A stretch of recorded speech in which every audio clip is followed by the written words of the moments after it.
बातम्या आणि घडामोडीसाठी आपण पहा मुंबई वार्ता न्यूज मराठी। अंबरनाथ प्रभाग क्रमांक 14 मधील शिवसेनेचे अधिकृत उमेदवार ॲडव्होकेट संदीप भराडे आणि अल्पना गोरे यांच्या जनसंपर्क कार्यालयाचे उद्घाटन माजी नगराध्यक्ष मनीषा वालेकर व माजी उपनगराध्यक्ष राजेंद्र वालेकर यांच्या हस्ते संपन्न झाले। या उद्घाटन प्रसंगी माजी उपनगराध्यक्ष राजेंद्र वालेकर, युवा सेना निरीक्षक ॲडव्होकेट निखिल वालेकर, शिवसेनेचे पदाधिकारी तानाजी कांबळे, योगेश गोरे तसेच महिला आघाडीच्या रेखा शिंदे, सुषमा भाकरे, स्नेहल कांबळे आदी मान्यवर उपस्थित होते।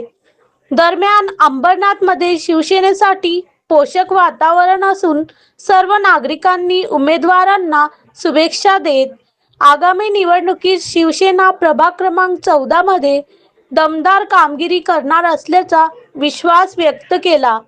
मुंबई वार्ता प्रतिनिधी, अंबरनाथ।